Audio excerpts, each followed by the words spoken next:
Dalam hadis yang diriwayatkan dari sahabat Abdullah bin Umar radhiyallahu taala anhuma, Rasulullah sallallahu alaihi wasallam bersabda, "Ma min ayamin a'zamu 'indallahi subhanahu wa la ahabbu ilaihi al-'amalu fihinna min hadhihi al-ayyam al-'ashri fa'akthiru fihinna min at-tahlili wat-takbiri wat-tahmidi."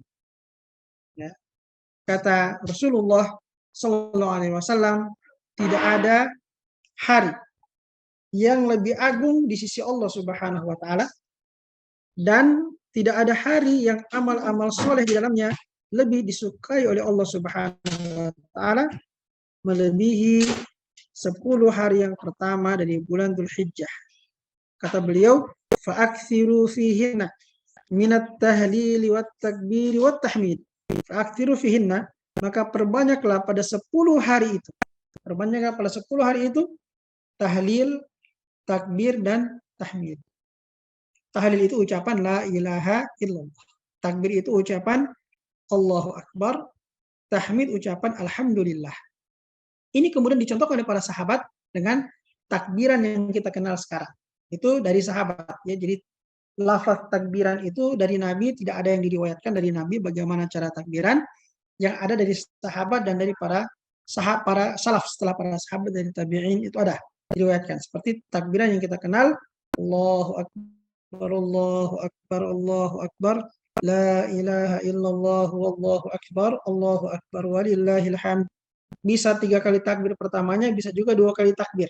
Ya, ini semua dari para ulama salaf ada. Jadi semuanya bukan dari Rasulullah Sallallahu Alaihi Wasallam. Jadi, cara bertakbir ini tidak ada yang diriwayatkan dari Nabi Sallallahu Alaihi Wasallam. Dari sahabat dan dari para salaf. Ya, yang dari Nabi ini tadi, fa'akthiru fihinna minat tahlil wat takbir wat tahmid. Perbanyaklah pada 10 hari yang pertama ucapan la ilaha illallah, ucapan Allahu Akbar, ucapan alhamdulillah. Nah, kalau kita lihat tadi takbiran kita, Allahu Akbar, Allahu Akbar, atau Allahu Akbar, Allahu Akbar, Allahu Akbar, ini takbir. La ilaha illallah, ini tahlil. Allahu Akbar, takbir lagi. Allahu Akbar, takbir. Walillahil hamd, ini tahmid. Jadi ini cara sahabat mengamalkan apa yang Nabi katakan dalam hadis yang kita bacakan tadi. Jadi bisa kita bertakbir 2 kali pertama takbirnya, bisa juga 3 kali. Jadi ada Allahu Akbar, Allahu Akbar, la ilaha illallah, wallahu akbar, Allahu Akbar, walillahil hamd. Atau mau 3 kali juga boleh. Allahu Akbar, Allahu Akbar, Allahu Akbar, la ilaha illallah, wallahu akbar, Allahu Akbar, walillahil hamd. Nah, ini termasuk di antara sunnah yang sangat jarang dikerjakan. Sangat jarang kita mendengarkan orang menghidupkan sunnah. Padahal sunnah ini merupakan sunnah yang sangat mudah. Ya, apa susahnya kita bertakbir? Ya, memperbanyak takbiran.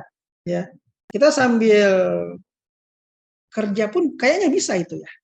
Sambil kita bekerja, mungkin sambil kita menulis, sambil kita ya apa namanya, apalagi pekerjaan yang misalnya tidak menggunakan lisan ya, karena kalau lisan pasti cuma satu yang bisa dibaca. Menyetir misalnya, ya naik kendaraan, takbirlah, Allahu Akbar, la ilaha illallah, Allahu Akbar, walillahil hamd.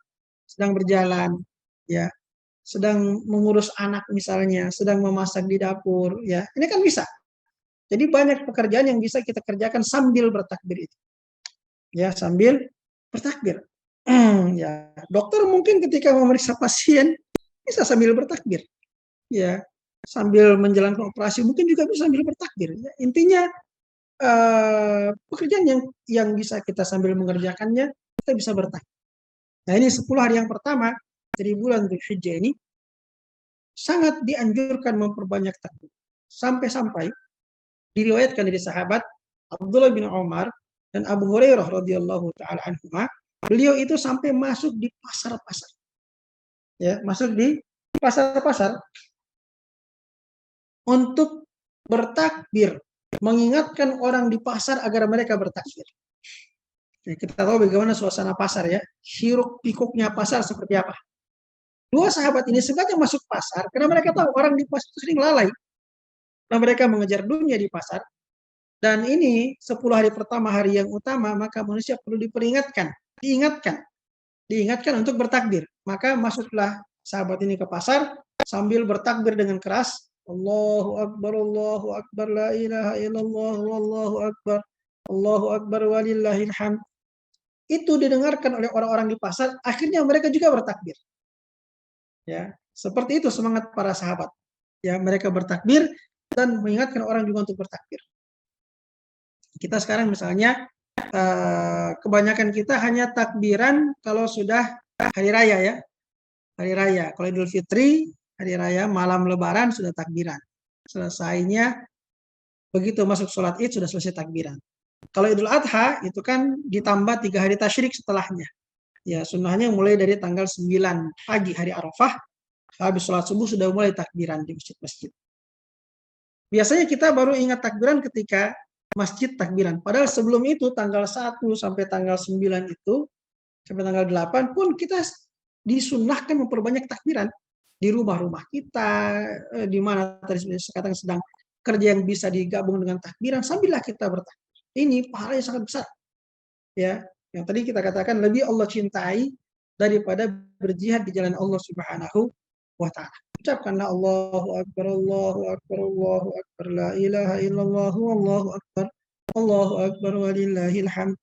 Jadi kalau jamaah haji kita kan sekarang ini kalau orang naik haji kan sekarang lagi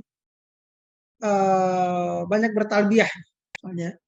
Yang baru berangkat, mereka mau umroh, mereka talbiyah, labbaik Allahumma labbaik, labbaik la syarika lak labbaik. Mereka perbanyak talbiyah. Nanti tanggal 8 Zulhijjah mereka berangkat lagi ke Mina atau ke Arafah, talbiyah lagi mereka. Labbaik Allahumma labbaik, labbaik la syarika lak labbaik dan seterusnya. Kita yang tidak haji ya bisa berlomba dengan mereka dalam zikir ini dengan takbiran kita. Jadi kalau mereka dengan talbiyah mereka, jamaah haji, kita yang tidak haji dengan takbiran kita. Setiap saat ini, dari tanggal mulai besok, perbanyak. Allahu Akbar, Allahu Akbar, Allahu Akbar, la ilaha illallah, Allahu Akbar, Allahu Akbar, walillahil hamd, sampai tanggal 13 Zulhijjah nanti. Ya, luar biasa nih, 13 hari kita memperbanyak takbiran kita ini. Nah, masjid-masjid itu mengingatkan sebenarnya. Mengingatkan. Begitu pula kalau kita pergi sholat Id, itu yang ingatkan dengan baik, itu semua cuma mengingatkan saja. Dia itu tidak mengomando sebenarnya, tapi mengingatkan. Tugasnya itu mengingatkan. Kalau jamaah sudah pada diam lagi, ada yang takbiran ya, kita ingatkan lagi Allahu Akbar pakai mic supaya orang takbiran gitu. Jadi kita jangan menunggu untuk dikomando ya, karena itu hanya mengingatkan kita seperti sahabat tadi masuk pasar mengingatkan orang untuk bertakbir. Di mana-mana kita di Indonesia biasa ada malam takbiran orang bilang. Ya, mungkin malam takbiran itu sebenarnya tidak ada sunnah itu malam takbiran, ya. Tapi mungkin saja mengambil contoh dari dua sahabat tadi, Ibnu Umar dan Abu Hurairah radhiyallahu taala anhuma, mengingatkan orang untuk bertakbir. Hanya saja sekarang ini kalau ada takbiran orang nonton di pinggir jalan mereka tidak bertakbir.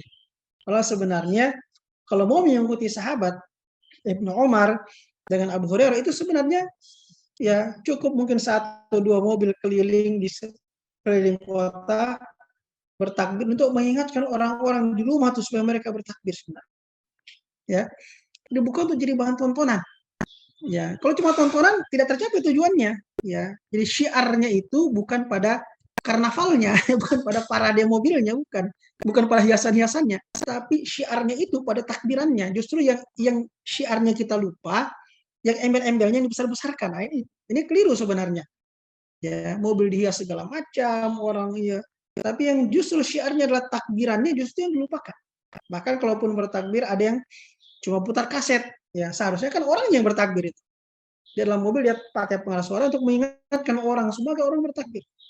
Nah, kalau kaset yang bertakbir, kaset kan tidak dibangkitkan di hari kiamat ya. Kaset tidak.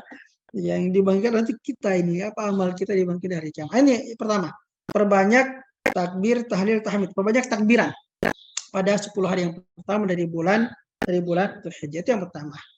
Yang kedua adalah amal soleh secara umum. Semua amal soleh. Tadi kan tadi sudah kita baca ya. 10 hari yang pertama ini semua amal soleh lebih disukai Allah daripada berjihad di jalan Allah. Karena itu perbanyak apa? Tadi kan takbiran ini masuk dalam zikir ya. Masuk dalam zikir. Ya, ini zikir yang dikeraskan ini takbiran, zikir yang dikeraskan khususnya bagi laki-laki. Ya, ada juga zikir-zikir yang biasa yang tidak dikeraskan, zikir setiap selesai sholat, zikir pagi petang, itu terus kita jaga. Baca Quran, ya upayakan 10 hari yang pertama ini perbanyak baca Al-Quran. Ya, kalau perlu targetkan khatam misalnya, targetkan saya khatam ini.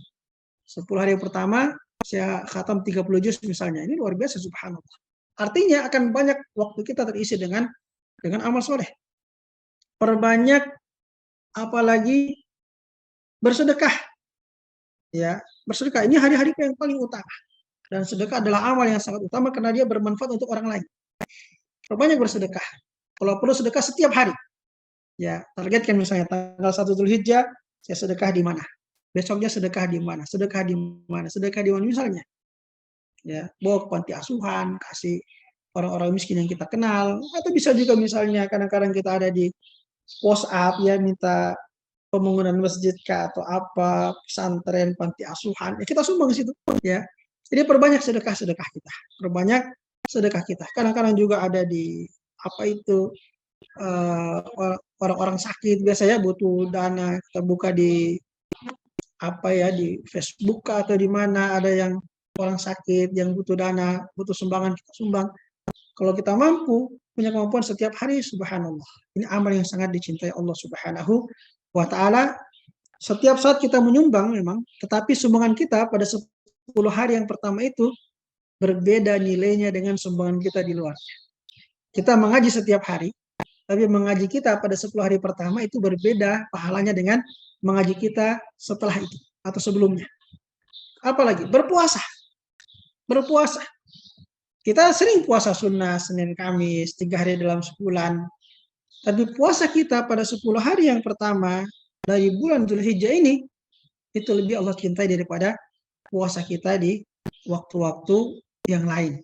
Ya, bahkan istri-istri Nabi Sallallahu Alaihi Wasallam mengatakan, karena Rasulullah Sallallahu Alaihi Wasallam yasumu tis'a Dzulhijjah wa yawma Asyura wa 3 ayyami min kulli syahr. Rasulullah Sallallahu Alaihi Wasallam biasa berpuasa 9 hari Dzulhijjah. Jadi 9 hari pertama dari bulan Dzulhijjah. Dan hari Asyura 10 Muharram. Dan 3 hari dalam setiap bulannya. Nabi juga 9 hari Dzulhijjah biasa beliau berpuasa. Karena memang waktu di mana kita perlu memperbanyak amal-amal soleh kita. Nah, puncaknya puasa itu pada tanggal 9 Dzulhijjah, pada hari Arafah. Yang dalam hadis Rasul bersabda, "Siyamu yaumi Arafah ahtasibu 'ala Allah an yukaffira as-sanata allati qablahu." Ya. Berpuasa pada hari Arafah, saya berharap kepada Allah akan menghapuskan dosa setahun sebelum puasa itu. Di setahun sebelum kita puasa, dihapuskan dosa dari Allah Subhanahu wa ta'ala. Itu puncaknya puasa. 1 sampai 8 silakan perbanyak puasa. Ya, mau puasa setiap hari juga lebih baik lagi, ya. Setiap hari puasa sampai tanggal 9. Tanggal 10 tentu tidak boleh puasa, haram berpuasa pada tanggal 10. Ini juga diantara amal yang perlu kita perbanyak pada 10 hari yang pertama. Silaturahmi, birrul walidain, berbuat pada orang tua, berdakwah, ya, membantu orang yang membutuhkan. Apa saja, pokoknya semua amal soleh perbanyak pada 10 hari yang pertama ini, ya. Kalau tadi puasa puncaknya pada tanggal 9, maka ada satu ibadah yang paling utama pada 10 yang pertama adalah berkurban. Ya, itu puncaknya pada tanggal 10 dan kemudian berlanjut sampai 3 hari setelahnya. Berkurban. Ini adalah amal yang paling utama pada 10 hari yang pertama ini, saking utamanya dijadikan sebagai hari raya oleh Allah Subhanahu wa ta'ala. Ya. Dalam sebuah hadis Rasul bersabda, "Ma 'amila ibnu Adama min 'amalin yauman nahri ahabbu ila Allah min ihraqid dam." Tidak ada amal yang dikerjakan oleh anak Adam pada hari nahar, hari Idul Adha, yang lebih Allah sukai daripada menyembelih hewan kurban. Inilah amal yang paling Allah cintai. Ya, jadi puncaknya pada tanggal 10, dan pada tanggal 10 amal yang paling Allah cintai adalah menyembelih hewan kurban. Ya. Wa innahu la yu'ta yaumal qiyamati biquruniha wa asy'ariha wa adlafiha. Akan datang di hari kiamat nanti, ya, pahalanya, ya, tanduk-tanduknya, bulunya, kulitnya, bulunya, kuku-kukunya akan nanti di hari kiamat dia mendapatkan balasan yang berlipat ganda di sisi Allah Subhanahu wa taala. Wa inna dama la yaqa'u minallahi bimakanin qabla an yaqa'a bil ardi. Sesungguhnya darahnya itu, hewan kurban kita, sebelum dia menyentuh tanah, darah itu sudah ada tempatnya di sisi Allah Subhanahu wa taala. Ya, maksudnya pahalanya. Ya. Di sebelum darah itu menyentuh tanah, darah itu sudah ada tempatnya di sisi Allah dalam bentuk apa? Pahala yang Allah sediakan luar biasa. Ya. Fatibu biha nafsan, maka perbaikilah hatimu ketika berkorban. Maksudnya ikhlaskan itu korban. Memang harganya mahal ya kita berkorban, tapi tibu biha nafsan.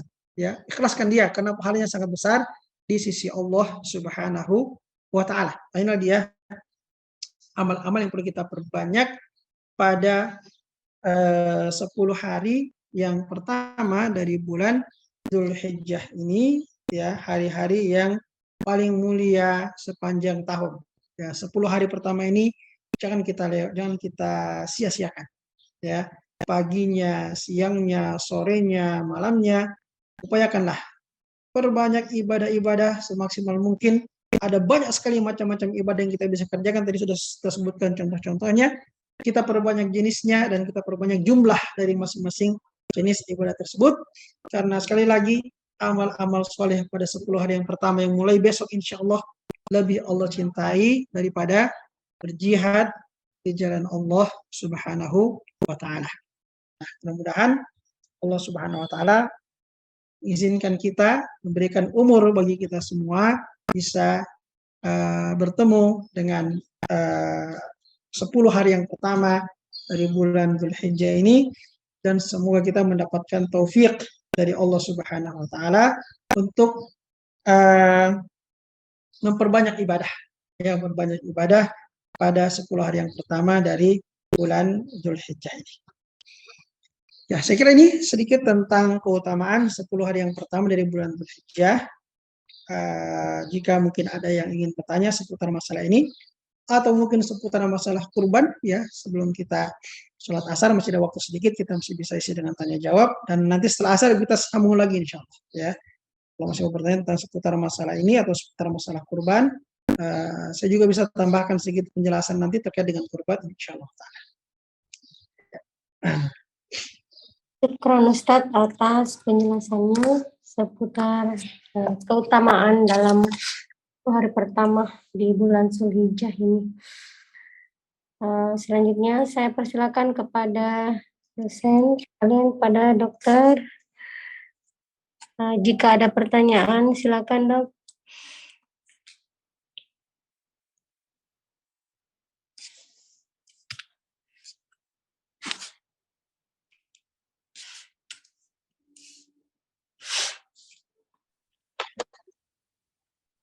Izin Ustadz saya bertanya sambil menunggu. Kira-kira yang lebih diutamakan untuk kurban itu apakah seekor kambing atau sapi yang dalam berkelompok gitu Ustadz? Ya. Mana yang lebih utama sebenarnya? Iya. Kalau kita tinjau dari sisi perbuatan Rasulullah, apa yang beliau kurbankan, maka yang paling afdol adalah kambing. Karena Rasulullah Sallallahu Alaihi Wasallam dalam hadis dikatakan, "Dhaha Rasulullah Sallallahu Alaihi Wasallam bikabshaini aqranaini amlahaini." Ya, dzabahahuma biyadihi. Nabi ketika berkorban, beliau berkorban dengan 2 ekor kambing yang bertanduk, yang gemuk, ya. 2 ekor kambing, dan dua-duanya beliau sembelih sendiri. Jadi beliau tuh langsung berkorban langsung 2 ekor kambing. Jadi tuh kita juga bisa mau korban 1 kambing, 2 kambing, atau ada yang mau korban 1 sapi sendirian juga boleh, ada yang korban 2 sapi sendirian juga boleh, tergantung kemampuan. Tapi yang paling afdal dari sisi bahwa yang Nabi amalkan itu yang paling utama, maka yang paling utama adalah berkorban dengan kambing, ya, karena Nabi ketika beliau mengamalkan, pastilah beliau memilih yang paling utama, ya, berkorban dengan seekor kambing. Dan kalau kita berkorban dengan seekor kambing ataupun sepertujuh sapi ataupun sepertujuh unta, sebenarnya sudah bisa include anggota keluarga kita. Di kepala keluarga berkorban, ikutkan anggota keluarga, istri, anak-anak, ya. Atau misalnya ibu berkorban, ikutkan suami dan anak-anak misalnya. Dalam jadi istilahnya kurban sekeluarga, itu bisa, ya, korban. Biarpun anggota keluarganya lebih daripada 7 orang, tidak ada masalah. Kalau kambing kan tidak ada serikatnya. Tapi kalau dia sekeluarga, dia jadi boleh. Tapi kalau bukan keluarga, 7 orang serikat satu kambing tidak boleh, ya.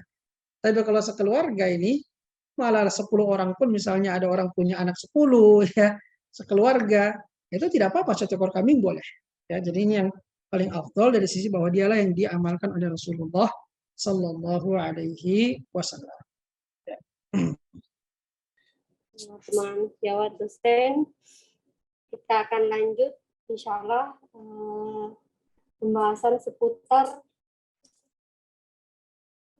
keutamaan di bulan 10 hari pertama di bulan Zulhijjah, seputar materi tentang berkurban. Mungkin akan langsung dilanjut dengan sesi tanya jawab ya Ustaz, sesi diskusi. Ya, silakan. Ya. Persilakan kepada dosen kalian jika ada pertanyaan, persilakan Dok. Assalamualaikum warahmatullahi wabarakatuh. Waalaikumsalam warahmatullahi. Minta maaf Ustadz, teman-teman baru join. Saya mau tanya, ini topiknya maaf apa tadi lagi ada urus pasien kesian, lagi ada urus keluarga yang sakit.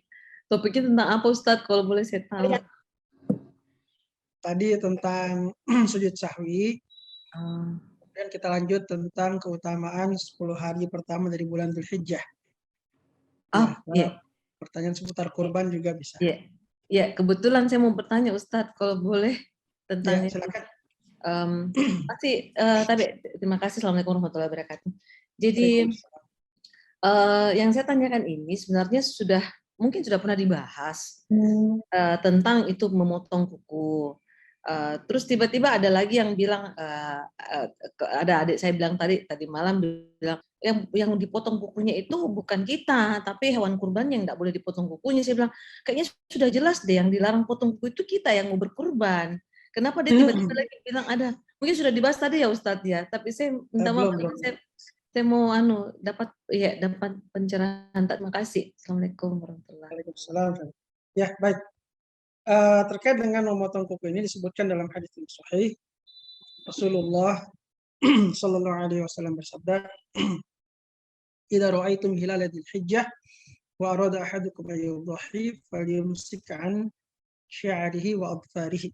Apabila kalian telah melihat hilal bulan Dzulhijjah dan salah seorang dari kalian ingin berkorban, maka hendaklah dia menahan untuk tidak memotong rambutnya dan kukunya. Jadi falyumsik an sya'rihi, situ kembali kepada orang yang berkorban, ya. Sya'rihi wa adfarihi, jangan memotong rambutnya dan jangan memotong kukunya. Itu kembali kepada kita yang berkorban dan bukan kepada hewan kurbannya.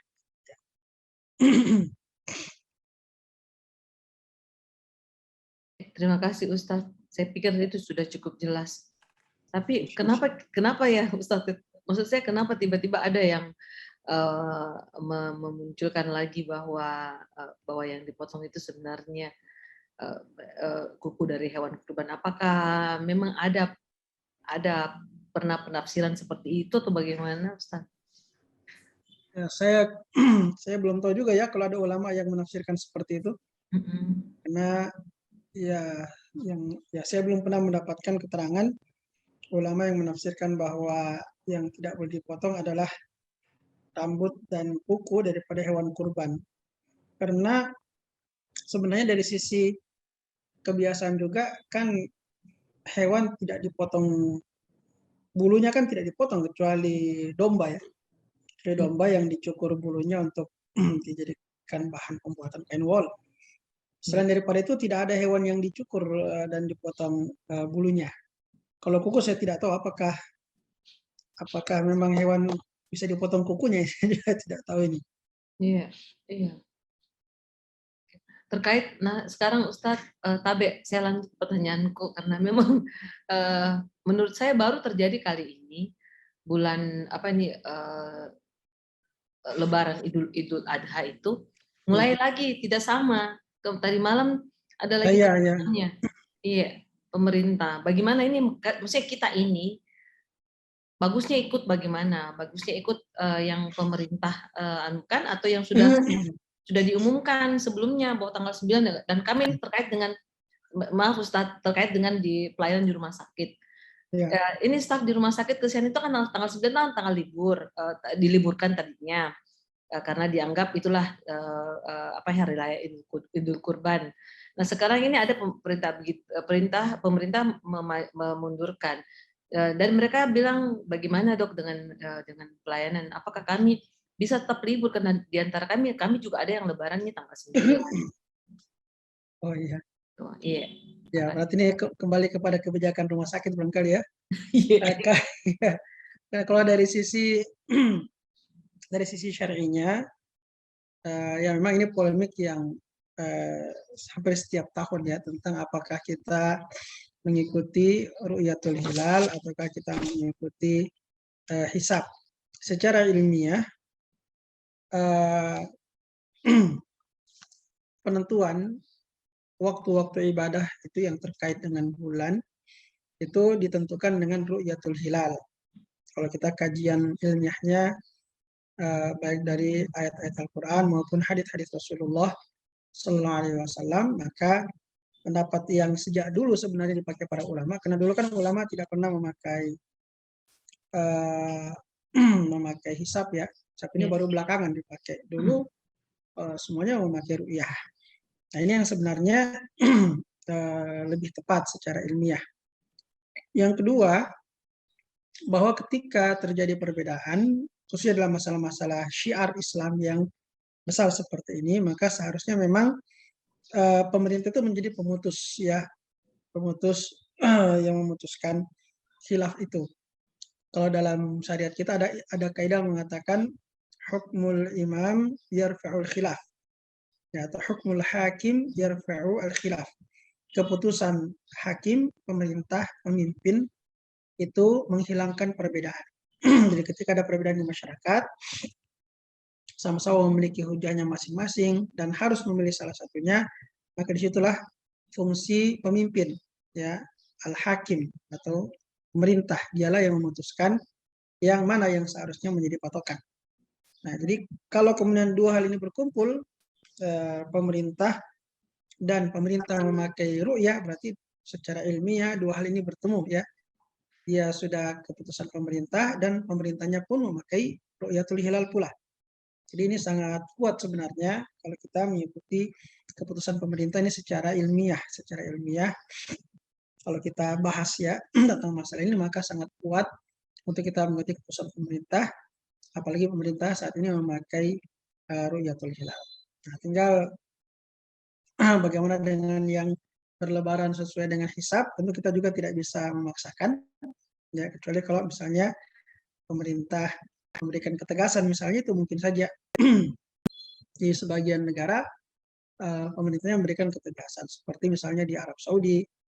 Arab Saudi tentu menggunakan ru'yatul hilal. Ada juga pihak-pihak yang menggunakan hisab, tetapi pemerintah di sana, kerajaan di sana itu tidak memberikan peluang untuk berbeda dalam masalah hari raya, sehingga yang berbeda itu tetap mengikuti pemerintah.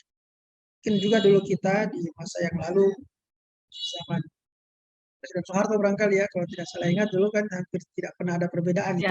Iya. Karena ada ketegasan dari pemerintah sehingga berlaku di situ apa yang disebutkan dalam kaidah syariat, hukmul hakim yarfa'ul khilaf. Putusan pemimpin atau pemerintah itu menghilangkan perbedaan. Ya. Ya, saya kira demikian. Terima kasih banyak Ustaz. Yes, Ustaz. Ini saya ada pertanyaan titipan Ustaz mengenai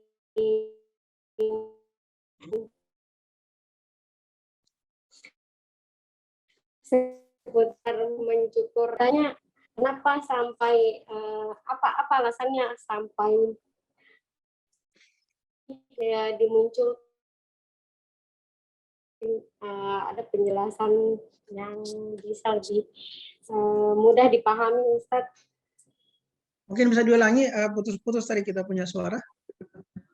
Putus-putus suaranya Dokter Ati. Ya, seputar larangan memotong rambut dan memotong kuku, Ustadz. Ya, ya. Apa hikmahnya sampai larangan ini diturunkan seperti itu, Ustadz? Oh ya, baik. Kalau hikmahnya disebutkan para ulama untuk menyerupai jamaah haji. Nah, itu salah satu hikmahnya. Karena jamaah haji itu kalau dia tamattu, dia qiran, itu kan dia juga harus menyembelih, ya, menyembelih dam. Nah, menyembelih damnya itu nanti setelah tahallul, ya. Tahallulnya mereka itu tanggal 10 juga. Kalau sudah melontar jumrah aqabah, sudah apa namanya? Menyembelih, ya, menyembelih kambingnya, mencukur rambutnya, ya, mereka sudah bisa tahallul pada saat itu. Jadi disebutkan para ulama, kita yang tidak berhaji istilahnya berlomba dengan orang-orang berhaji gitu ya. Jadi kan mereka bertalbiyah nih, mereka bertalbiyah, kita memperbanyak apa? Takbiran, ya. Nah, mereka menahan diri dari memakai pakaian berjahit, ya, kalau laki-laki, ya. Kemudian tidak boleh potong rambut, tidak boleh potong kuku yang sedang berihram. Nah, kita juga seperti itu yang mau berkurban, mereka ada kemiripan dengan jamaah haji. Mereka juga mereka juga akan menyembelih damnya nanti tanggal 10. Maka kita yang mau berkorban juga ada kemiripan dengan jamaah haji, tidak mencabut, tidak memotong rambut dan tidak memotong kuku, ya. Meskipun kalau di jamaah haji, kalau itu dilanggar ada dendanya, ada kafaratnya. Kalau di kita yang berkorban, kalau dia dilanggar tidak ada dendanya. Ya, dia tidak ada denda. Kalau ada yang mau berkorban, kemudian sebelum menyembelih korbannya dia potong rambut atau potong kuku, itu tidak ada dendanya. Kalau di jamaah haji dia terkena denda. Itu beda. Itu salah satu hikmahnya. Kita bisa berlomba, ya, dengan jamaah haji untuk mendapatkan pahala itu. Wallahu ta'ala.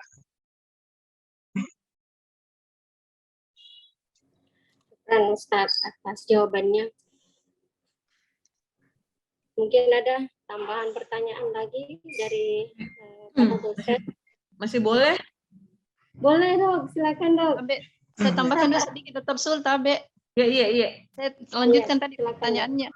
Tabe Ustadz, mungkin itu hikmahnya sampai ada apa maksudnya tidak menjadi hal yang betul-betul haram ya Ustadz ya. Iya. Iya. Kalau untuk yang mau berkorban, ya tadi saya sudah katakan, yang mau berkorban ini tidak ada dendanya. Ya, kalau dia misalnya sampai potong kuku, sampai potong rambut sebelum menyembelih hewan korban, dia tidak terkena denda. Ya.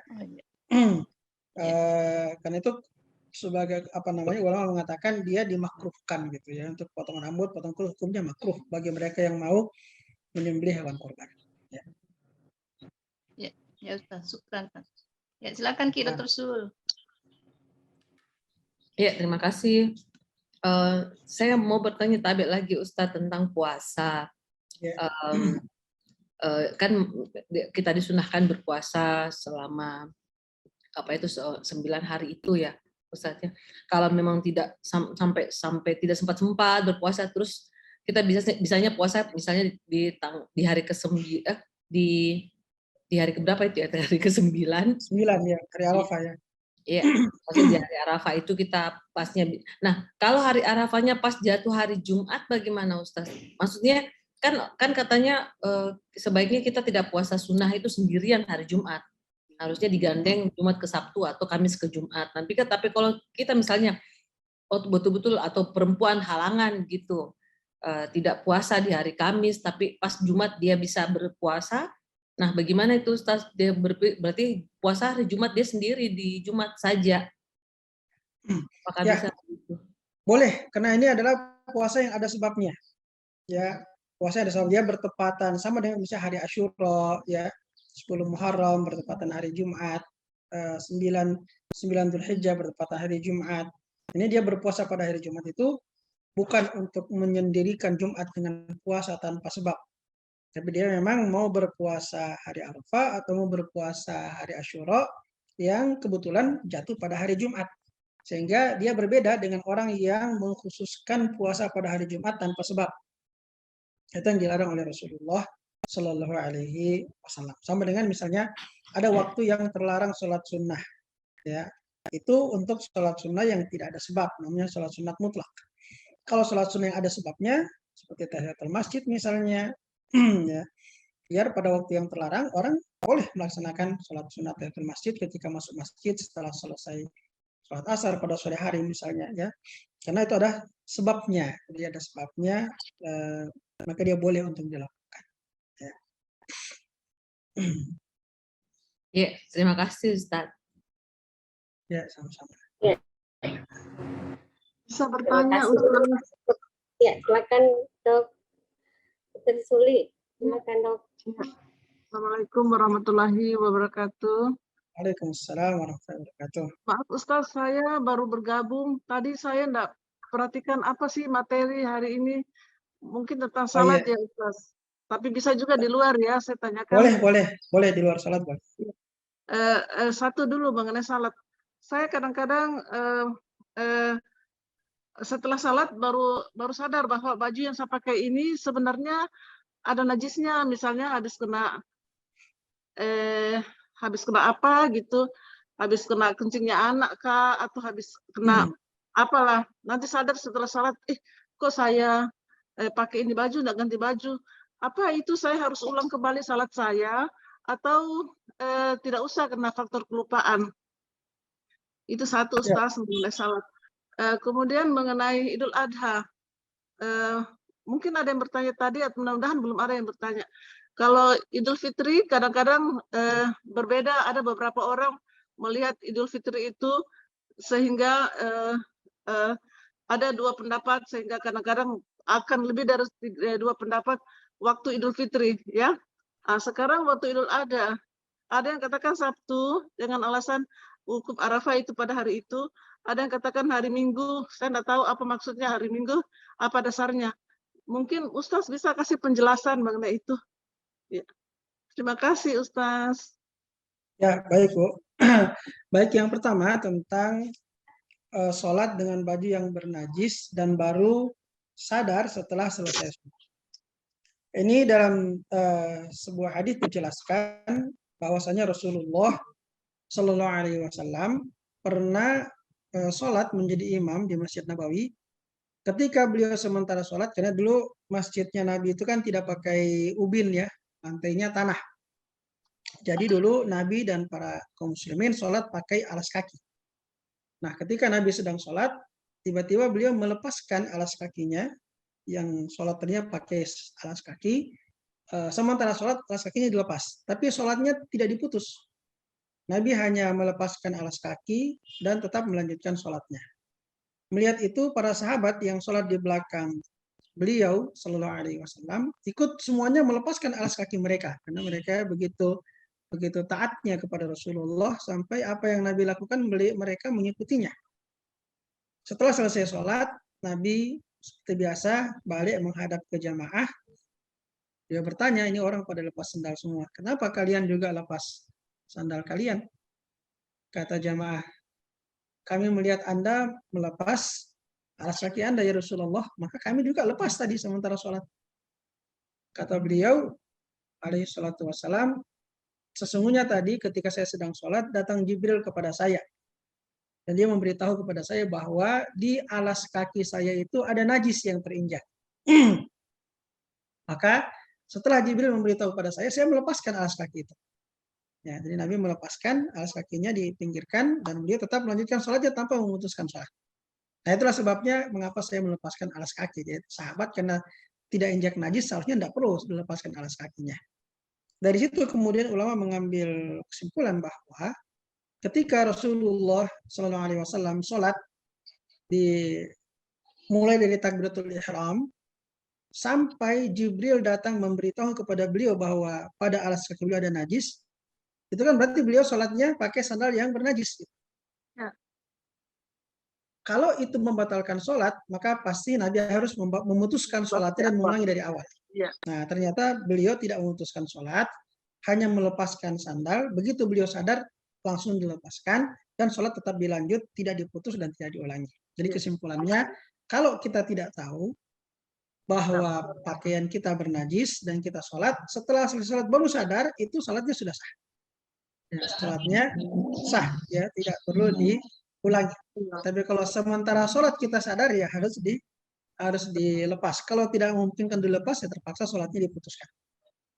Nah, adapun setelah selesai sholat baru sadar, maka itu tidak mempengaruhi keabsahan sholat kita. Sholatnya sudah sah, insya Allah. Yang kedua tentang Lebaran, ini ada yang hari Sabtu, ada yang hari Ahad. Ini terkait dengan perbedaan waktu melihat hilal, ya. Karena kita dalam Islam itu untuk menentukan awal bulan itu dengan melihat yang namanya hilal atau bulan sabit pertama yang sangat halus, yang sangat tipis di langit di awal setiap bulan. Berdasarkan sabda Rasulullah Sallallahu Alaihi Wasallam, sumu li ru'yatihi wa aftiru li ru'yatihi fa in ghumma 'alaikum fa akmilul iddata 30. Berpuasalah karena melihat hilal dan berlebaranlah karena melihat hilal. Kalau pandangan kalian terhalang dari melihat hilal, maka cukupkanlah bulan berjalan menjadi 30 hari. Itu terkait dengan Idul Fitri. Terkait dengan Idul Adha juga ada hadis Nabi mengatakan, "Idza ra'aitum hilala dzil hijjah fa arada ahadukum ayyudhi falyumsik an sya'rihi wa adfarihi." Apabila kalian sudah melihat hilal Dzulhijjah. Di sini Nabi katakan apabila kalian sudah melihat bulan sabil untuk Dzulhijjah itu dan kalian ingin dan ada di antara kalian yang ingin berkorban, maka janganlah dia memotong rambut dan kukunya. Jadi dari dua hadis ini kita bisa memahami bahwa menentukan waktu puasa, waktu lebaran Idul Fitri, dan waktu lebaran Idul Adha itu harus dengan menggunakan metode yang disebut dengan ru'yatul hilal. Jadi kita melihat di langit, ya, setiap tanggal 29 bulan Hijriah, setiap bulannya kita melihat di langit. Kalau bulannya terlihat berarti malam itu malam tanggal 1 bulan baru. Kalau tidak terlihat bulan sabitnya berarti malam itu malam ke-30 bulan yang sedang berjalan. Nah, sekarang walaupun di maaf Ustaz, walaupun di Arafah sekarang saat-saat itu sudah wukuf. Iya. Nah, sekarang permasalahannya ketika berbeda antara ru'yah di Saudi Arabia dengan ru'yah di Indonesia. Karena tempat kita kan jauh, ya. Jadi sangat memungkinkan ada masa di mana, karena kita kan Indonesia duluan, ya, dan kita lebih ke timur, ya. Ada masa di mana kita ketika melewati kita, itu bulan masih rendah, sehingga tidak kelihatan. Ketika malam tiba di Arab Saudi, bulannya sudah lebih tinggi sehingga dia kelihatan. Sehingga bisa saja mereka lebih duluan masuk bulannya daripada kita, bisa berbeda 1 hari. Nah, sekarang bagaimana kalau tadi perbedaan 1 hari itu? Orang misalnya di Arab Saudi sudah wukuf, ya, di Arafah tanggal hari Jumat misalnya. Ya, kita hari Jumat baru tanggal 8. Ya, mereka hari Jumat sudah tanggal 9. Nah, besoknya hari Sabtu mereka sudah lebaran. Kita baru tanggal 9. Ya, kita baru mau puasa 9 Dzulhijjah. Bagaimana dengan keadaan seperti ini? Ulama mengatakan tidak mengapa.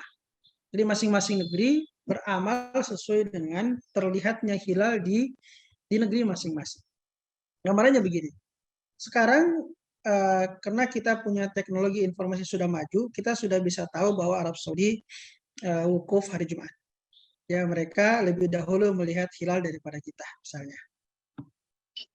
Bayangkan dulu, ya, sebelum ada teknologi informasi seperti sekarang, orang tidak akan tahu. Orang dulu, tidak usahlah di zaman Nabi, kira-kira 100 tahun yang lalu saja, orang tidak bisa tahu kapan orang wukuf di Arafah. Kita Indonesia misalnya, kita tidak akan tahu kecuali setelah jamaah haji pulang. Ya, jadi kalau zaman dulu orang naik haji naik kapal laut, misalnya 3 bulan berangkat, 3 bulan pulang. Jadi 6 bulan setelah Lebaran kita baru tahu bahwa oh ternyata kalian waktu itu wukuf hari Jumat ya, dan kami ternyata tanggal 9-nya hari Sabtu. Jadi hal itu sebenarnya sudah terjadi sejak lama. Sejak lama. Perbedaan antara tanggal di berbagai negeri Islam itu karena masing-masing melihat ru'yatul hilal sendiri, maka terjadi perbedaan. Hal itu sudah terjadi sejak lama. Hanya sekarang kita menjadi masalah karena kita tahu, ya, kita ada informasi yang sampai kepada kita bahwa oh ternyata di Arab Saudi duluan nih tanggal 1 Zulhijjahnya duluan daripada kita. Sementara hal itu di masa lalu orang tidak bisa tahu kecuali 3 bulan setelahnya, 6 bulan setelahnya. Dan itu pasti tidak akan mempengaruhi keabsahan ibadah di setiap tempat. Semua tempat ibadahnya sah. Nah, karena itu kita harus mengatakan bahwa apa yang sudah terjadi sejak masa yang lalu itu yang benar sebetulnya. Jadi setiap negeri menentukan tanggal 1 Dzulhijjahnya sesuai dengan keterlihatan bulan itu di negeri mereka masing-masing. Karena kalau kita mengatakan, sekarang kan kita sudah tahu nih, berarti kita mengatakan sekarang yang benar harus ikut ya. Berarti kita menyalahkan masa lalu itu ya. Berarti ada syariat yang selama 13 abad tidak bisa diamalkan. Dan nanti 14 abad setelah Nabi meninggal baru bisa diamalkan. Ini tidak cocok gitu ya. Karena syariat Islam itu ya sejak zaman Nabi sudah benar gitu harusnya. Jadi dia sejak zaman Nabi sudah benar. Jadi tidak bisa kita mengatakan yang di zaman Nabi salah itu ya. Karena ada daerah yang lebarannya tidak sama dengan Nabi misalnya. Atau tidak sama dengan Khalifah Abu Bakar, Khalifah Umar, dan seterusnya. Sehingga kita bisa menyimpulkan bahwa apa yang saat ini terjadi dengan adanya perbedaan tanggal 1 Dzulhijjah di beberapa belahan dunia, itu hal yang wajar, yang sudah terjadi sejak zaman dahulu dan tidak pernah dipermasalahkan oleh para ulama sejak zaman dahulu kala. Ya. Wallahu ta'ala. Ya, terima kasih Ustaz atas penjelasannya. Assalamualaikum. Afwan Ustadz, boleh kebetulan tadi memang masih nyambung dengan punyanya pertanyaan dari Dr. Suliati. Ya, jadi berhubungan kan artinya tidak masalah Ustadz ya perbedaan antara kita di Indonesia dengan di Arab Saudi. Nah, maksudnya kita kan kadang-kadang perasaannya, kan kalau misalnya kita nanti jatuhnya tanggal 10 Juli, artinya kan kalau di Mekah itu artinya sudah hari tasyrik Ustadz ya, jadi kita haram untuk berpuasa. Jadi maksudnya saya memikirkan ibadah-ibadah sunnahnya begitu Pak Ustadz. Jadi misalnya ibadah sunnahnya. Ya, begitu Pak Ustadz. Jadi misalnya kayak kita mau puasa Arafah atau 1 hari sebelum Arafah kok jadi jatuhnya kayak sudah di Mekah sudah masuk 10 Zulhijjah. Jadi bagaimana begitu Pak Ustadz? Padahal haram hukumnya haram hukumnya puasa pada hari 10 Zulhijjah ya. Iya, betul. Ini kembali kepada apa yang saya jelaskan tadi. Ya.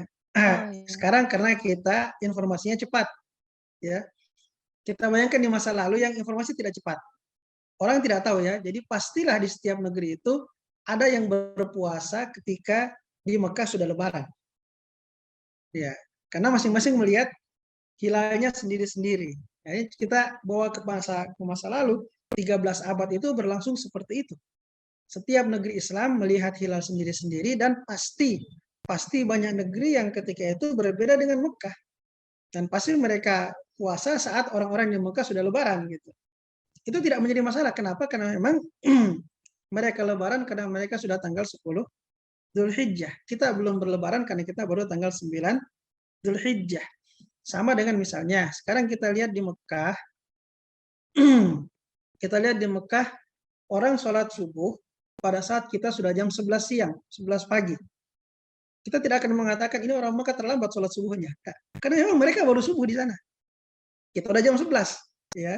Karena waktu kita berbeda dengan mereka. Sebagaimana mereka juga, waktu kita sholat subuh, mungkin ada yang begadang di sana, dia baru jam 1 malam, lagi zoom-zooman dengan orang Indonesia, loh kok kamu sudah sholat subuh sih? Kita baru jam 1 malam ini, kamu kecepatan sholat subuhnya. Enggak lah, karena di tempat kami sudah masuk waktu subuh. Ya, sama dengan ini. Di tempat kita, di tempat Arab Saudi sudah tanggal 10 Dzulhijjah, di tempat kita baru tanggal 9 Dzulhijjah. Jadi perbedaan itu sesuatu yang tidak mempengaruhi. Kita tidak dikatakan sebagai orang yang berpuasa pada hari Lebaran. Karena di tempat kita belum Lebaran, kita belum berhari raya di tempat kita, maka kita boleh berpuasa pada tanggal 9 Dzulhijjah menurut penanggalan kita sesuai dengan hilal yang terlihat di negeri kita. Seperti itu. Masya Allah, Masya Allah, syukran Ustaz. Ya. Maaf Ustaz, boleh saya bertanya lanjut Boleh, Ustaz? boleh. Minta maaf Ustaz, tapi saya paham kalau memang tidak sama, itu kan sudah jelas di seluruh belahan bumi ini tidak sama waktunya, ada yang cepat, ada. Cuman masalahnya kalau dilihat dari masalah apa istilahnya, masalah waktu kita itu kan lebih cepat, harusnya kita bisa 5 jam kalau tidak salah dari Mekah, jadi harus dalam pikiran saya logikanya kita harusnya lebih duluan Lebaran dibanding mereka yang di Mekah. Jadi kita mungkin sudah Lebaran, mereka baru salat lain gitu malamnya. Itu pikiran saya Ustadz. Jadi kalaupun kita tidak sama waktunya dengan Mekah, harusnya mungkin kita harus lebih dulu. Itu pikiran-pikiran sederhana saya saja Ustadz. Ya, baik. Untuk penentuan bulan ini kan penetapannya dengan melihat hilal. Hilal itu kedudukan bulan. Ya, bulan itu kan makin lama makin tinggi. Makin lama makin tinggi. Jadi kalau kita malam tanggal 1 bulannya masih dekat ufuk, besok malam bulannya sudah tinggi gitu ya. Nah, jadi dalam tempo 5 jam, kita perbedaan waktu kita dengan Arab Saudi, Indonesia Tengah itu 5 jam. Dalam tempo 5 jam itu bulan naik terus. Ketika matahari terbenam di kita, mungkin saja bulan itu masih berada di bawah ufuk atau sangat rendah posisinya sehingga tidak bisa kelihatan. 5 jam kemudian, ketika malam tiba di Arab Saudi, bulan sudah lebih tinggi posisinya daripada 5 jam sebelumnya. Ketika malam tiba di Indonesia. Nah, jadi secara logika itu memungkinkan. Memungkinkan. Ya, mereka duluan 1 Dzulhijjah daripada kita. Karena ketika malam lewat di kita, bulannya belum bisa dilihat. 5 jam kemudian bulan sudah lebih tinggi, bisa terlihat di sana. Nah, itu memungkinkan. Terima kasih Ustadz, itu penjelasan paling logis yang pernah saya dengar. Terima kasih Ustadz. Sama-sama.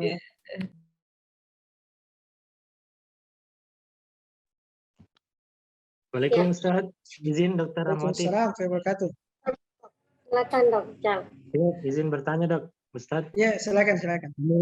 Menyambung juga Ustaz tadi tentang kegelisahan dosen-dosen kami Ustaz terkait Lebaran Idul Adha ini. Nah, misalnya saya pribadi Ustaz ini yang awam terkait agama dan juga melihat fakta-fakta yang ada.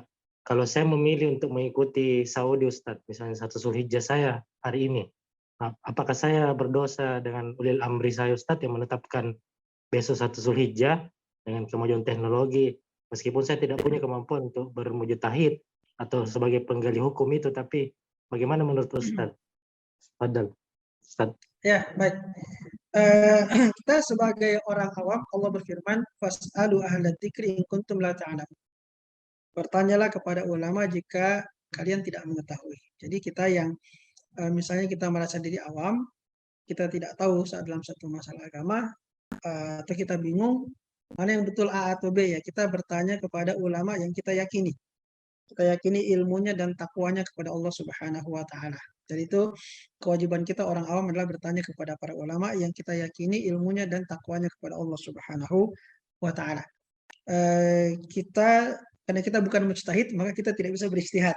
Misalnya saya suka-suka saya misalnya, saya kayaknya lebih enak ikut Saudi nih misalnya, ya, atau lebih enak ikut Indonesia. Sebenarnya sebagai orang awam kita tidak boleh seperti itu. Ya, kita karena tidak mampu berijtihad seperti para ulama, maka kita seharusnya bertanya kepada ulama yang kita yakini ilmunya dan ketakwaannya kepada Allah. Nah, apa yang dia fatwakan itu yang kita amalkan. Kalau misalnya ulama yang kita yakini ilmu dan takwanya kepada Allah memfatwakan ikut Saudi, silahkan ikut Saudi. Kita beramal dengan fatwa ulama dan itu kewajiban kita berdasarkan Al-Quran. Fas'alu ahla dzikri in kuntum la ta'lamun. Tanyakanlah kepada ulama kalau kamu tidak mengetahui. Kalau kemudian ulama yang kita yakini ilmu dan takwanya mengatakan yang benar adalah ikut dengan pemerintah, ya kita amalkan sesuai dengan fatwa ulama yang kita yakini ilmu dan takwanya pada Allah Subhanahu wa taala. Kita orang awam ini sebenarnya tidak boleh pilih-pilih begitu ya, artinya kita memilih sesuai dengan keinginan kita, tapi kita harus bertanya pada ulama yang kita yakini keilmuannya kita yakini, dan ketakwaannya kepada Allah Subhanahu wa taala. Apa yang dia fatwakan silakan kita ikuti, ya. Dan kita insya Allah berpahala ketika mengikuti fatwa ulama. Andaikan pun fatwa ulama itu ternyata di sisi Allah salah misalnya, ya. Kan gitu kan, kalau ada beda pendapat di antara ulama, satu mengatakan boleh, satu mengatakan tidak boleh. Tidak mungkin dua-duanya benar kan, ya. Yang ada di sisi Allah pasti salah satunya yang benar. Tetapi agama kita mengatakan setiap ulama yang berijtihad, dan memang dia punya kapasitas untuk itu, dia punya ilmu alatnya untuk bisa berijtihad. Kalau ijtihadnya benar sesuai dengan hukum yang hakikinya di sisi Allah, didapat 2 pahala. Kalau ternyata ulama itu ijtihadnya salah dari hukum yang hakiki di sisi Allah, didapat 1 pahala. Jadi tidak ada ulama yang berdosa selama memang dia berijtihad dengan ilmunya.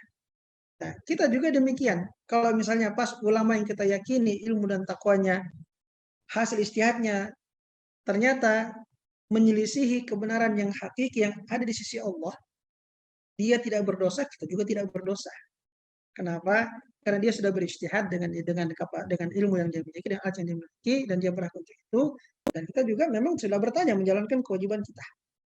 Jadi insya Allah selama kita betul-betul menjalankan perintah agama, karena agama memerintahkan kepada kita orang awam untuk bertanya kalau tidak tahu, maka tinggal kita yang harus kita lakukan adalah memilih ulama yang betul-betul kita bisa yakini ilmunya dan takwanya kepada Allah.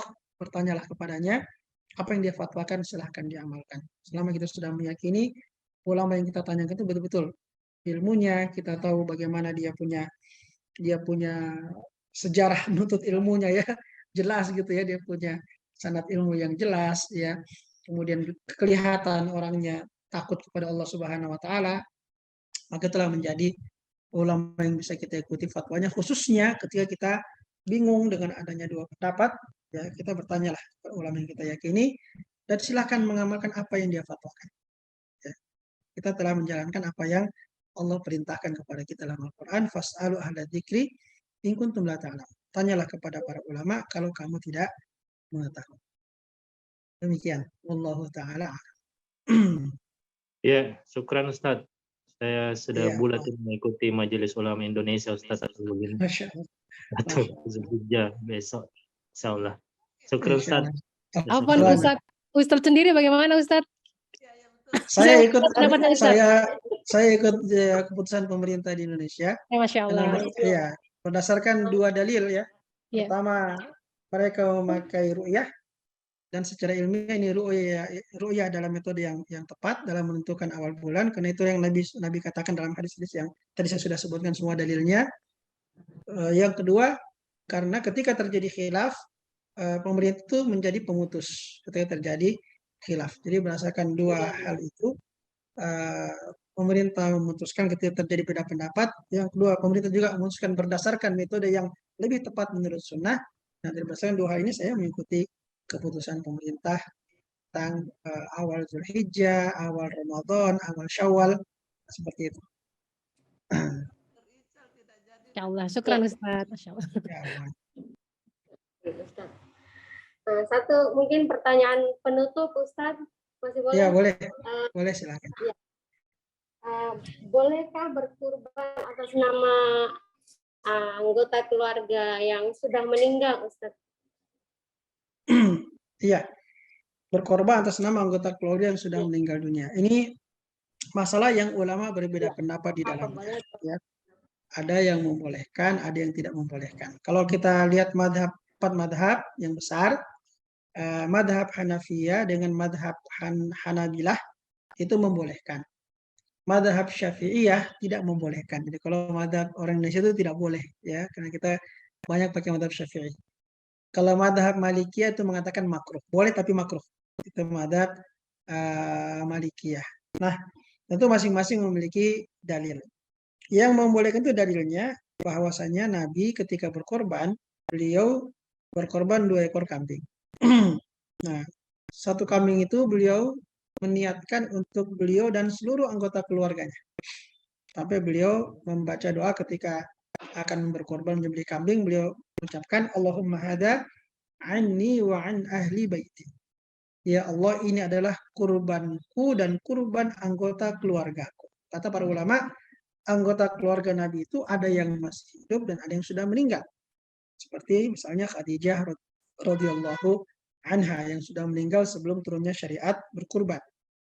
Sehingga ulama-ulama yang membolehkan menjadikan itu sebagai dasar bahwa Nabi berkorban untuk beliau dan untuk anggota keluarga beliau yang diantara mereka ada yang sudah meninggal, ada yang sudah meninggal dunia. Berarti boleh berkorban atas nama kerabat yang sudah meninggal dunia dan kita niatkan pahalanya untuk dia, artinya dia yang berkorban. Nah, itu dasarnya.